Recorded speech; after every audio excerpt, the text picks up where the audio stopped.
problem with CX is that everyone owns it between marketing, sales, service, and therefore no one owns it because it's everyone's job, and it's kind of gets lost in the middle. Welcome to Unexpected Journey. This week's guest is Christophe Martel. Christophe went from being a geophysicist to co-founder and CEO of FOUNT Global. FOUNT is a company that helps global organizations reduce work friction and improve employee experiences. FOUNT believes that companies should get to what's at the root cause of employee dissatisfaction, and that work should work for people, not just companies. Stay tuned for Christophe's experience. Before we begin, don't forget to subscribe and leave your comments below. Now let's get started. Welcome to Unexpected Journey, Christophe. How are you? I'm doing great, thank you. How are you doing? You know, it has been an unexpected journey this week. So how fitting is that? Isn't every day. Very much so. Yeah. So glad to have you on the show. Well, thanks for having me. Happy to be here. You know, your marketing team reached out and said, we think that he's going to be great. He's the perfect guest for your show. And then we chatted, and I found that we had a really great kismet, a love of EX and CX together. Mm-hmm. And we had some great conversations, and here we are. And I'd love for you to tell our listeners about your product and kind of how you got here, because the whole concept of the show is Unexpected Journey. I don't think you thought you were going to be here 20, 30 years ago. No, or even 10. Actually, That's even 5. We can exactly. Yeah. So let's see. To tell you how far I come from, I started my career as a geophysicist. So that's an odd place to begin, and now in the CX and EX world. That may be one of the furthest leaps, thinking about the experience of rocks to thinking about the customer experience. That's right. They don't have a lot of experience. It's very crushing. Yeah, exactly. It's definitely not very human-centered. And but that was a passion of mine as a kid, and I kind of went and studied it until the time I realized that the doing of it was not as much fun as the studying of it. Yeah, and so that kind of led me to working for tech companies pre-2000 in business leadership roles. And then switching gears to go work for a company called CEB, the Corporate Executive Board, that I spent 15 years at. As a business leader, I was head of EMEA for a long time, and kind of discovered there the power of CX to get customers to be more and more loyal and to grow share wallet and all these good things, and also discovered the power of EX because I think I remember one specific August when the structure wasn't that big, with just barely 100 people, where almost everyone just stopped working all at once. It was actually a strike without even really saying it. But just people were fed up with some policies that the company had addicted, and realize how much it hurts when employees are just not leaning in. And then actually did a bunch of work as a business leader that was mostly talent focused, because it's one of these big factors of success in a business like advisory and consulting that was CB. And then became CHRO. So moved back from London to DC, which is where I'm still based, to try and attack this employee experience question from the HR side, and did that for a few years before Gartner acquired CB. And I started a business that is focused on helping big companies figure out how to do employee experience. And here I am. That is a very roundabout journey to get here. And generally, when somebody has that, it's a light bulb moment that triggers them to start something or to just have that aha. What was that moment for you where you said, I need to do something? In this case, it was an inspiration to found the organization you have now. What was that? So it was actually several. One of them was the attending, and actually I was managing the launch of that particular program, customer experience roundtable at CB, where there were heads of CX at really large organizations like Oracle and FedEx, and I forgot who else, but about 20 of them. And what was striking was the diversity of the roles these people played. One was, at FedEx at the time, that person was actually more a supply chain person who was trying to optimize processes. And then all the way to Oracle, where this gentleman was very, very senior and said, my job is to manage operations from the outside and from the perspective of a customer. And so it's which I found a really interesting description of what CX is. It's make our operations work for our customers. And that felt like a powerful, a very powerful meeting. But one thing I remember from it is that they all said the problem with CX is that everyone owns it, between marketing, sales, service, and therefore no one owns it. Because it's everyone's job, and it's kind of gets lost in the middle. So that was kind of one light bulbish moment.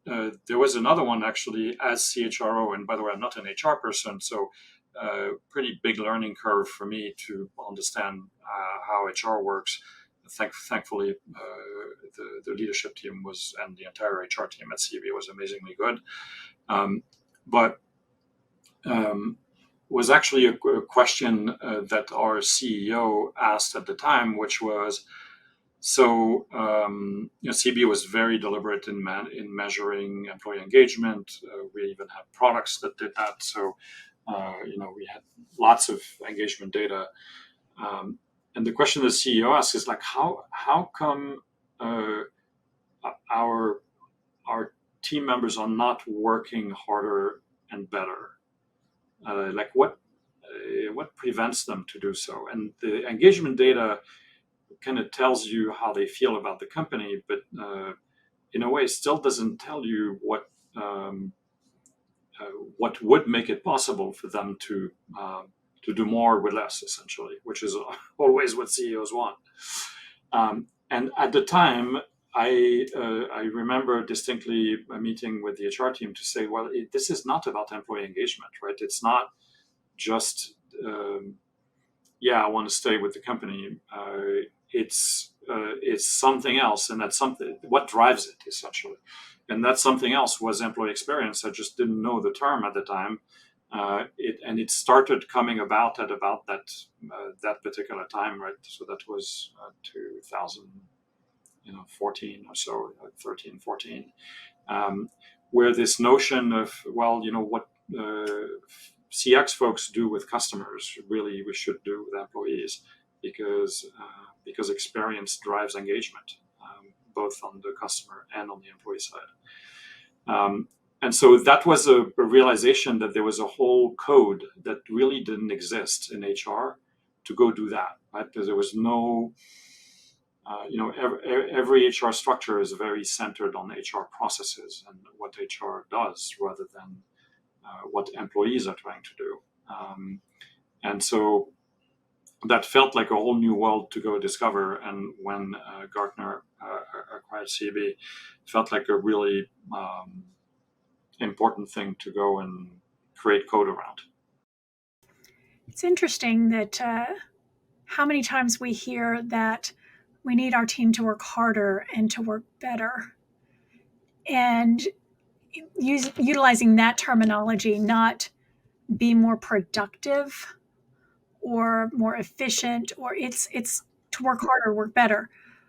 And I'm always curious what the meaning behind that terminology is. What is the true underlying desire when those terms are used?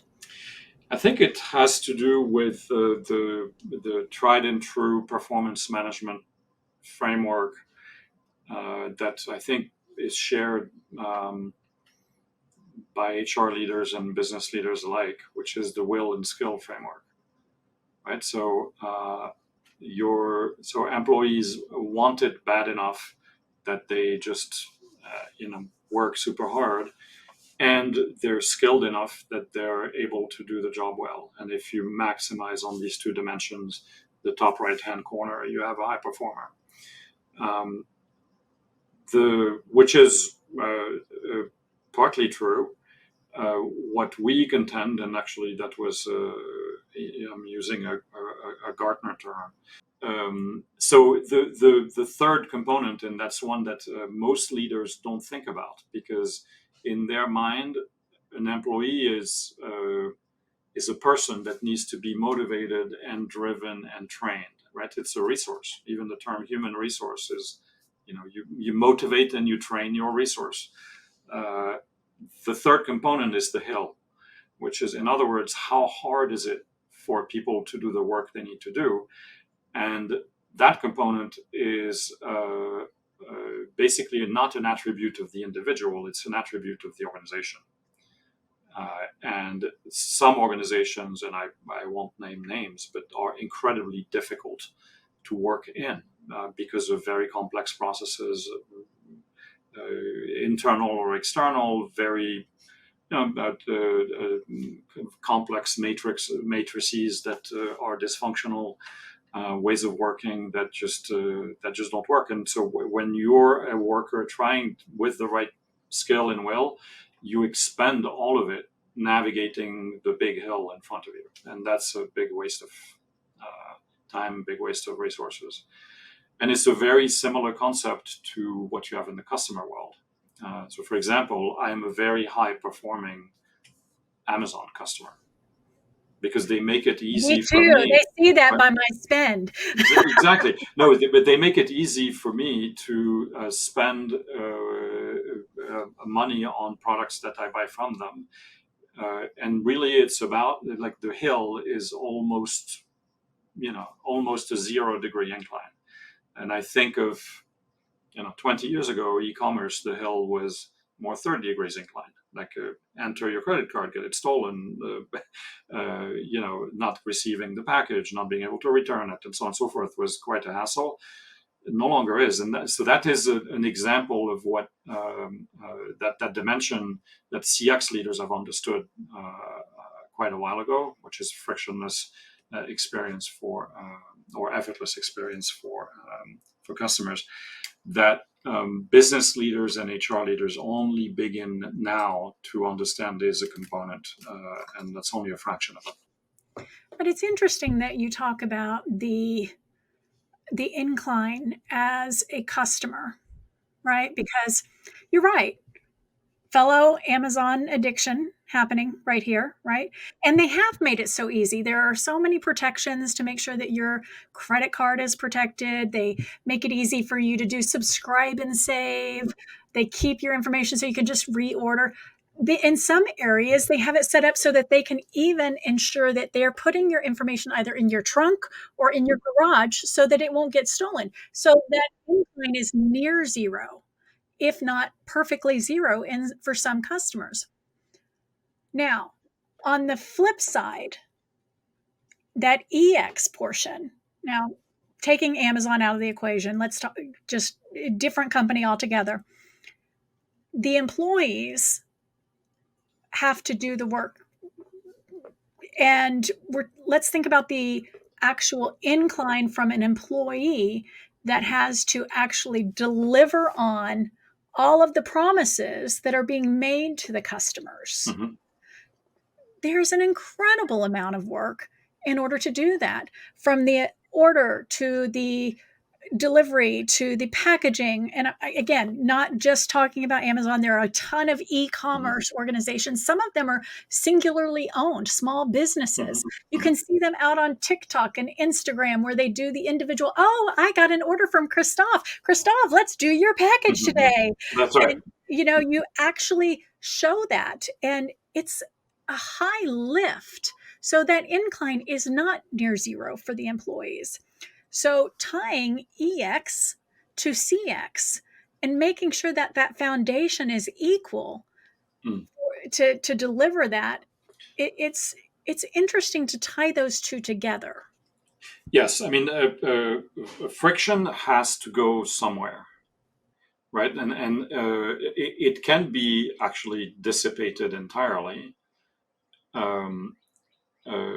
If you, for example, get a machine to do what needs to be done, right? So that's kind of one of the promises of AI, is that it is going to automate a bunch of manual things. And so, when robots are able to do everything when it comes to shipping returns or doing whatever, like that will be a way to deal with friction that does not impact employees.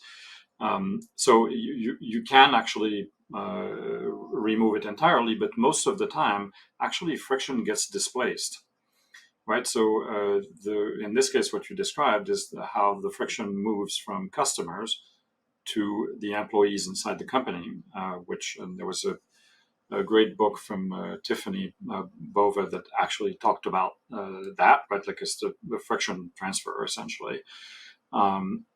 And then when friction gets on the desk of the employee, they don't know what to do with it either. So they either, so Gartner's calculated that they spent about, on average, 2 hours a day dealing with work friction. So that means hacking through it or passing it on to somebody else, for example, their managers, or passing it on to another part of the matrix, right? Which is also one of the reasons why matrices are often dysfunctional. And so you're actually what is now a boon on the customer side and a competitive edge that you have because you've made their experience effortless, becomes a productivity problem internally. And that productivity problem shows up in, 2 hours of wasted work, but also employees that burn out because they spend their time making up for stuff that really is not working as well as it should, and engagement, right? And that's why, when they have a choice of where to work, attrition rates go up. So you're absolutely right that it's actually friction exists in the system. It's not like you managing friction for just one actor. Usually has that friction being passed on to the next actor, basically. So you've said a term several times in the last couple of minutes that I don't know if our listeners have heard before. And good point. And I Sorry. want to make sure. No, this is why we're here.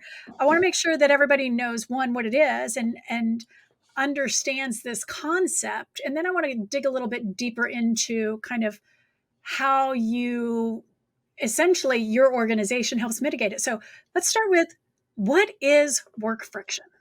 So work friction is actually a concept that is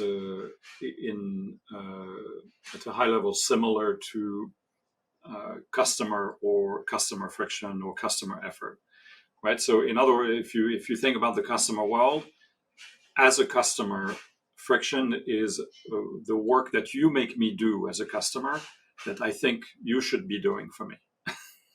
So in other words, you as a vendor should do for me. So if you make me re-enter my personal detail on your website twice, I'm like, why do you do this? It's so Right? frustrating. I already entered it once. It's like Right? when I have to submit a resume and you make me enter it 3 more times. Like, why didn't you just take it off my resume? Exactly. So like it's like anything that and my belief is you should be taking care of that. And what's interesting about that is that customers are actually quite discriminant as to, yeah, no, that would be too much to ask of you. And that's when you enter the wow moment territory. But when it comes to friction, it's no, like this should be taken care of, and it should be easier than it really is. Well, it's exactly the same thing for employees.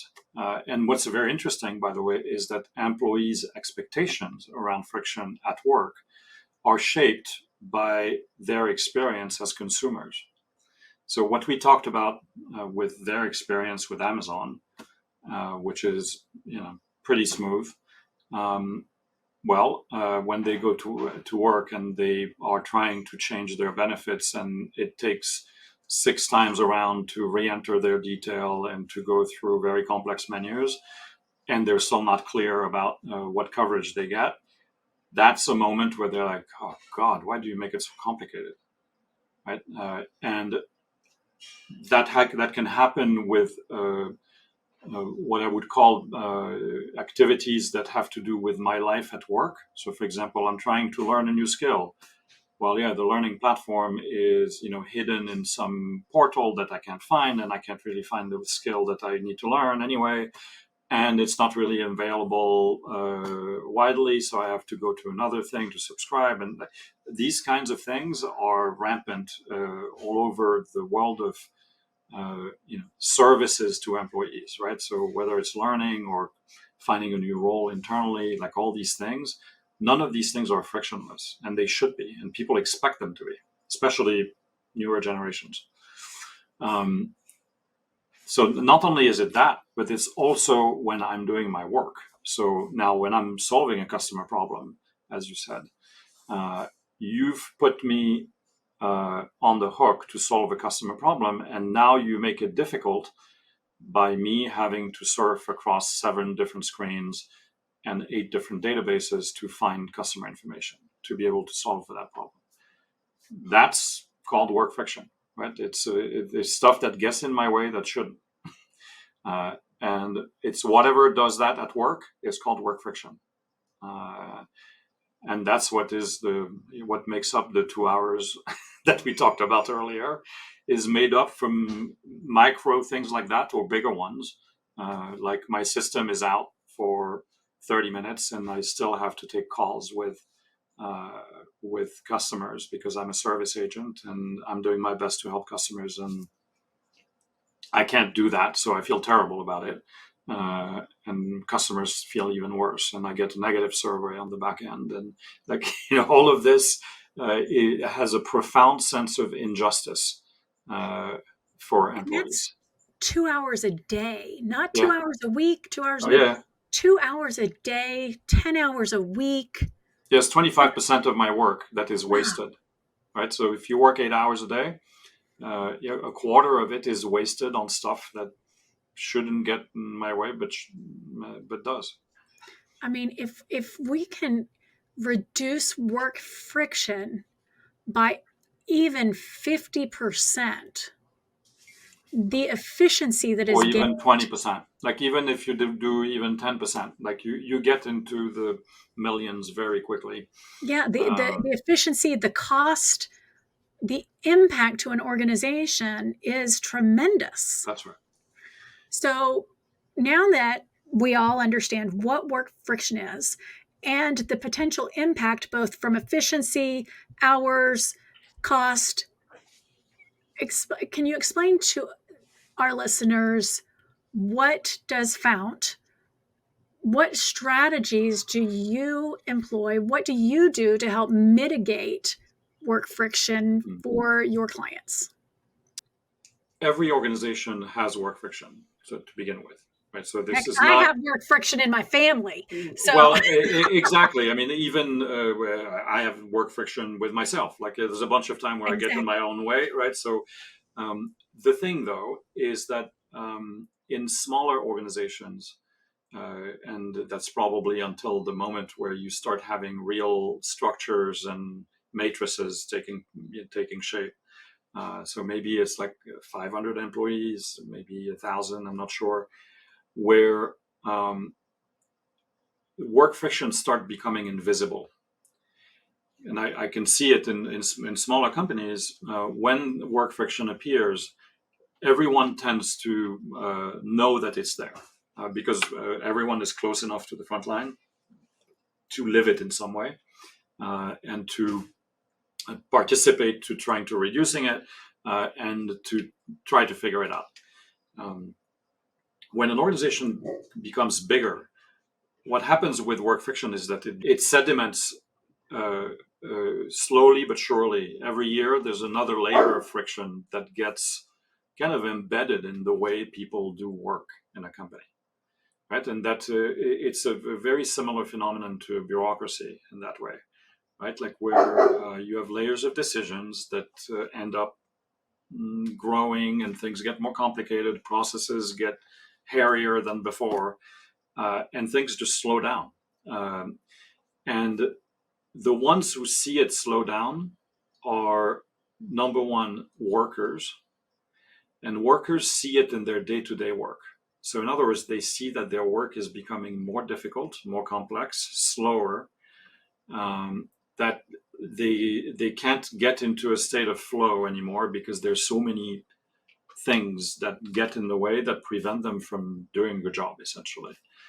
CFOs also see it, but they only see the result of it. So that was the question actually that our CEO at the time asked about productivity. It was like, how come it's not moving faster, better? And the answer is that there's just too much standing in people's way. And so the question in organizations that of a certain size is, how do I see work friction so that I can manage it and reduce it over time?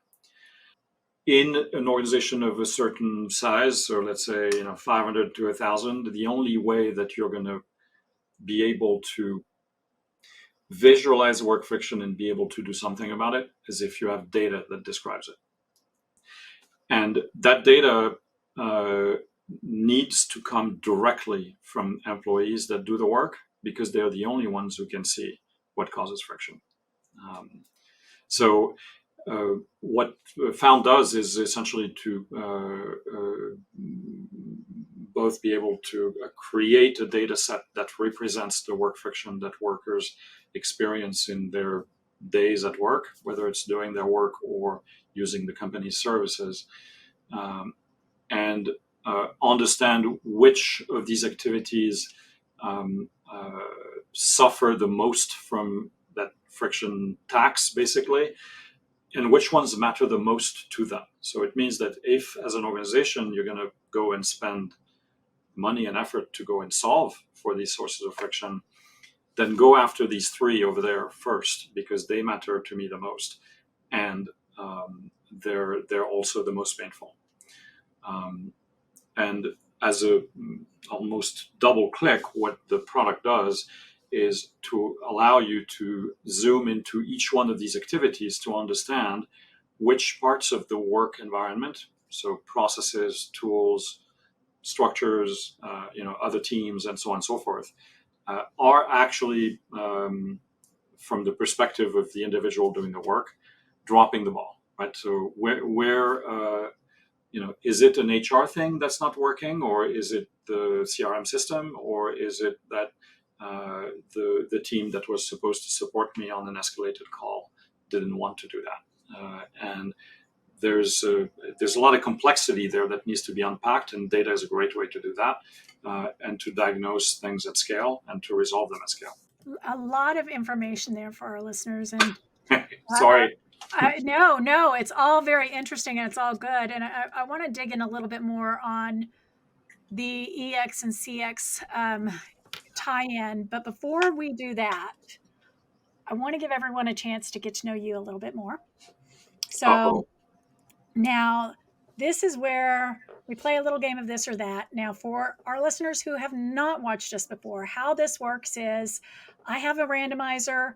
It gives me random phrases, 2 phrases or words, and Christophe and I have to choose. We don't get to pick neither. We don't get to pick both. We have to pick one. Okay. And we explain why. So, are you ready? I'm ready to say what I pick. I'm not sure I'm ready to explain why, but let's go. Well, here we go. We're going to see if he Let's see. explains. All right, here we go. First one. Okay. Oh, okay. Well, this is interesting. Glass blowing or pottery?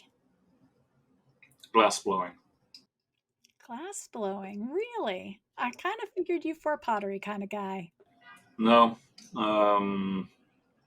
No, I don't know. I like the there's something magical about the lump of glass becoming like a transparent bubble thing. Really? But plus, I like wine, so that's probably also another reason. Now, see, if this was right after like Ghost came out with Patrick Swayze and Demi Moore, Yeah, no, probably would have gone with pottery. However, yeah, that no. was a very small moment in time. I In know reality, exactly which which one you speak of, and yeah, no. very small moment in time. I too am going to go with glass blowing for many, many reasons. Actually, one is it's gorgeous. It's fascinating. Also, my grandmother used to collect them, and Oh wow. it's just kind of a great little memory. Plus, I don't know if you've ever seen this television show where they actually have this competition on glass blowing and they show it. Actually, watching it is fascinating. Okay, so you have much better reasons to pick that one than I did. So it's just it's hot. I mean, they get that so hot. Mhm. And it's just amazing to watch the talent. It's not just like toss it out, do this, tie it in a bow and stick it out there. There's amazing talent that goes into glass blowing. I hear you. I actually did not know that, but it just inspires me more than the pottery bit. You should, after this, go look up a video on how to do glass I blowing, will. and I, it's fascinating. I will. Thank you. All right, next one, and we have. Oh, I know what you're going to pick on this one. Geocaching Geocaching? What is that? or orienteering. I actually don't know what orienteering is. All right. So I actually don't know what what Can either we one of skip it this is. one? Let's skip. Yes. Okay, this is the first time in the history of the show that I've ever skipped. This isn't a hallucination in your randomizer. Okay, African safari or Amazon rainforest expedition.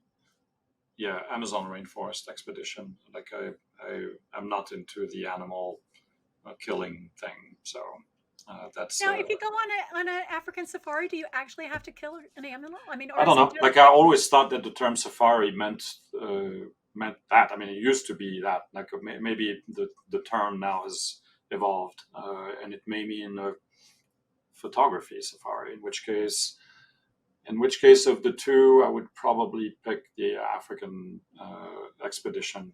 I heard African safari, and that's what I thought in my head. I went with, ooh, look, I bet you could get some great photography on that. That's where my head went. So Okay. Yeah. yeah, that's kind of. Although when I heard Amazon rainforest, I'm like, ooh, do they have any good zip lines? So Yeah. No. The Amazon rainforest is too. I don't know. I like open spaces more than jungles. yeah, I think I would go with the African safari, mainly because I question like seeing these amazing animals and being able to get some really beautiful photography, lions, a giraffe, rhinos. I bet it's just gorgeous and they're majestic. And I bet the photography that you could get would be stellar. I agree. I tried to take photos when I visited Africa. Never had much of a camera to take them with, so my photography came back underwhelming, but it was very beautiful. I'm sure it was beautiful. I support you. Thank you. Okay, last one. Vintage cars or modern electric cars? Vintage cars. Yeah. I mean, I'm kind of vintage myself, so Man. yeah. So it just takes one to know one. No, the one thing I would probably stay away from is vintage French cars, because there's really no chance in hell that they would work ever. But yeah, I like vintage cars. It's I don't own one, but although I do have an old car, but it's not vintage. And these days, I'm just lucky to have a car. But it's just so neat whenever you're driving down the road and you see a redone vintage car, Mhm. or you go to a car show and you see something and they've done such an amazing job refurbishing it. Mhm. It's the history and everything, and you think, gosh, 100 years ago somebody was sitting in that Yeah. and driving it, and you just think back to it, and there's something magical about it. Yeah, I agree. There's something magical too about electric cars, but not one that I identify with. No, that's Um, yeah, that's more magical scary versus magical. Oh, yeah, exactly, exactly. So yeah, they're just in the yeah. different kind of like wizard magic, fairy magic. I mean, That's right. That's right. So I'm more old school magic than there we new go. school. Yeah. Thank you so much for playing. I love this game No, because no matter where you are, I mean, you could come back on next season and maybe have a different perspective.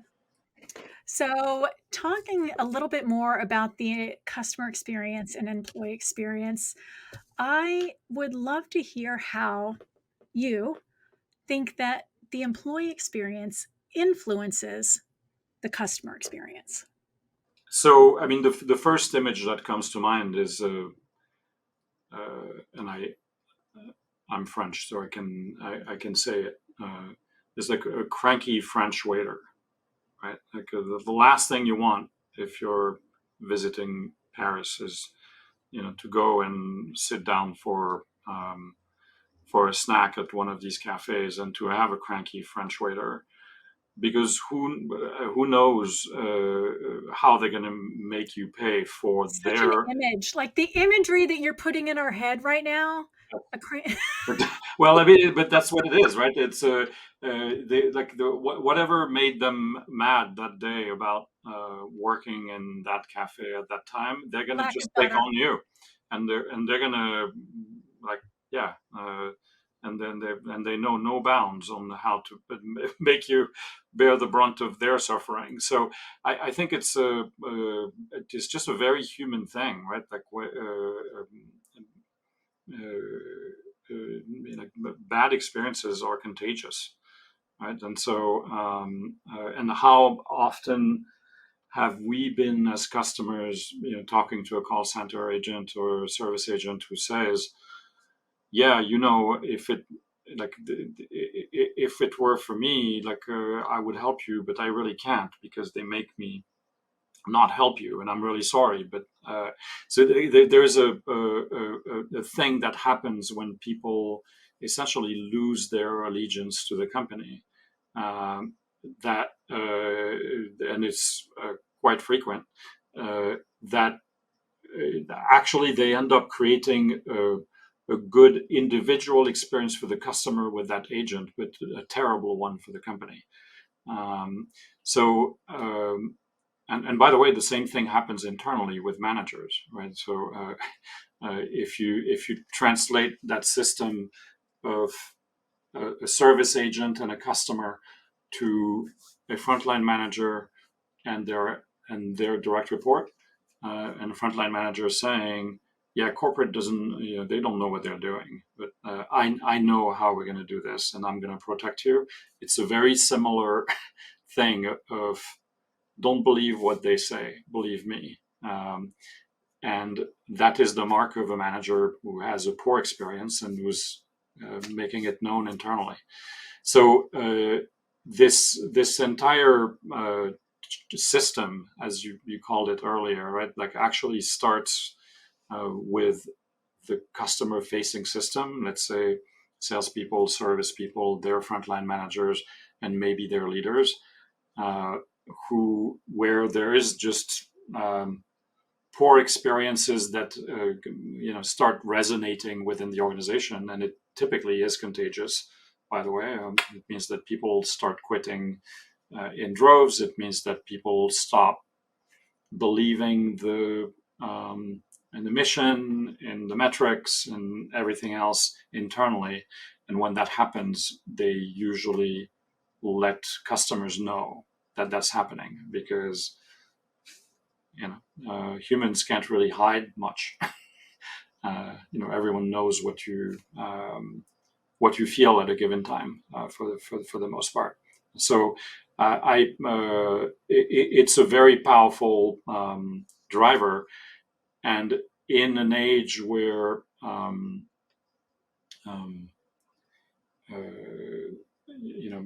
customer expectations are where they are, and they're only going to increase. It's a huge business differentiator, basically. So if you're able to have customer-facing folks that radiate the goodness of their experience with their company, like that's a huge positive spin on you as a company, as whatever your product is. Like it essentially starts radiating everything, on both sides, on the good and on the bad. So I do want to go into some specific success stories, but before I get there, what types of metrics, what indicators would you consider the most crucial, right, for measuring the success of employee experience? How do people know? Yeah. So the principles of CX apply very much there, right? Where you have leading indicators and trailing indicators. So trailing indicators in CX is share of wallet, loyalty, repeat business, growth rates, and so on and so forth. Because customer vote with their feet on the experiences they have, and they vote with their wallet. Leading indicators are essentially interaction level measures, right? So when a customer interacts with the Amazon checkout portal, is it easy enough for them, or is it too complicated and they give up in the middle? That's an leading indicator of that particular micro experience is one that should be improved if we want the experience to flow better.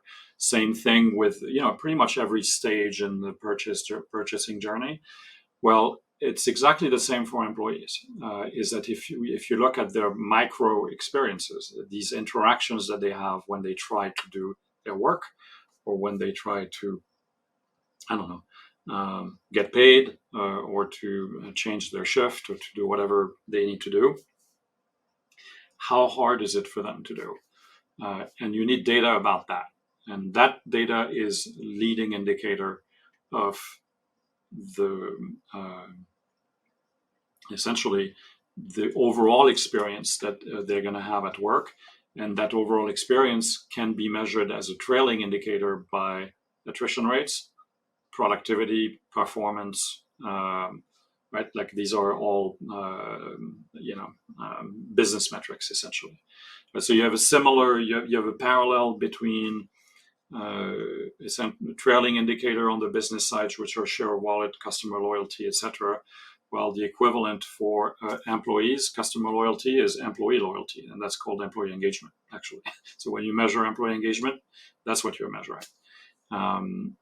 And the leading indicators are all interaction level metrics that you capture during these moments of interaction. I'm struggling a little bit to understand that piece, mainly because I have this conversation frequently, and every one of my listeners that reaches out specific to this particular item is constantly questioning, how do I measure engagement? How do I measure employee experience? How do I measure this? So the reason I'm going to push back on this is mainly because they're always asking, and it's a constant conversation. I know. And engagement is really frustrating because you can measure engagement. Like essentially, there's plenty of ways to do that. You can measure ENPS, the likelihood to recommend working here to a friend or a peer, or you can measure intent to stay at the company or discretionary effort. And then you have complex engagement models that are really good at describing engagement in its multiple drivers. But at the end of the day, it's telling you, here's what this employee thinks about working at the company. Right. And it's very similar. Really employee engagement or employee experience. That's just like, do I like you? Wait. The definition of employee engagement is, so employee engagement and employee experience are two very different things. Actually. Yes. So I should have started there. My apologies. So employee engagement is a state. It's a sentiment. Right. So in other words, it's my state of being working here at this company is I'm engaged with you. I like you and I want to continue working here, or I'm not so sure, or I'm just like, I'm ready to quit anytime. That's my state of engagement. Okay, I think we're getting somewhere. So everyone that's listening, when we're talking about measuring employee engagement, I'm not talking about, are we interacting in a chat room? Are you happy? Are they like, let's go have a party? That's not what we're talking about when we're talking about measuring employee engagement. Yeah, measuring employee engagement is something that you measure usually using an engagement measurement tool, which is a survey typically that you send to employees. And that is essentially asking, how much do you like working here? And how long do you want to stay here? Right. And it's exactly the same as customer loyalty surveys, right? Like, how do you want to stay with our brand? Do you want to switch? How likely are you to continue recommending us? It's exactly the parallel, right, to the customer world. Now, as you know, in the customer world, customer loyalty is earned through good experiences, right? So a customer will stop being loyal if they have too many poor experiences. Well, it's exactly the same thing with employees.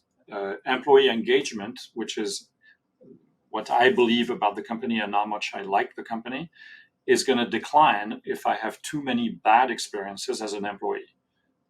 Right? And so in this way, what we say in this world is experience precedes engagement. Right? Experiences are the things that people like, is how they do their work and what they experience every day, and these interactions and these hundreds of interactions they have at work.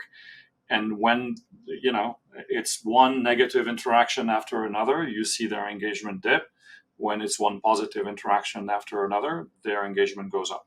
So when you measure engagement, you're measuring a trailing indicator, right? It's how do I feel after all these experiences I've had since I've been working here, right?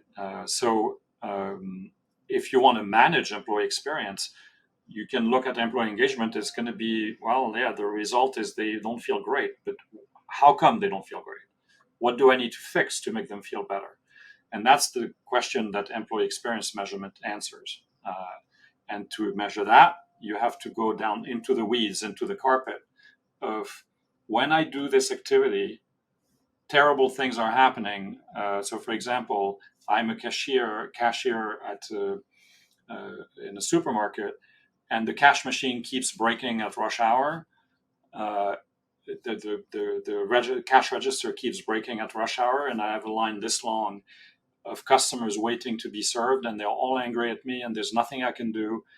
and the supervisor just won't fix the damn register, and this happens, time and time again. That is how, from one day to the next, someone's engagement is going to decline to the point where they're ready to quit and eventually quit. And so these are experiences that are driving engagement.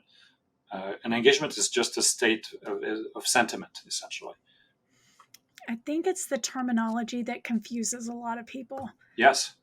Because they feel like I was saying, that when we talk about employee engagement, it's the act of engaging your employees, and that's not what we're talking about. No, the definition of employee engagement is it's a sentiment measurement of how engaged an employee feels with their employer.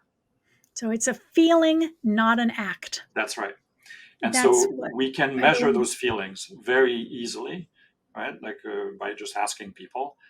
But the question of how do you improve that feeling, and that, if you think about engagement surveys, by the way, employee surveys in every company out there, the way people act on these surveys is you take the data, you route it to people's managers and say, here's how your team members are feeling. Now go have conversations with them about their feelings, which, by the way, is a really good thing to do if you're an empathetic leader. However, it doesn't solve any kind of systemic issues that, like that cash register breaking down every time. That's not going to get solved by the frontline manager of this particular associate, right? That needs to be solved by someone in IT, and that person is somewhere in a bunker. So the real question for employee experience is not so much about understanding how people feel, because what are you going to do with feelings, honestly?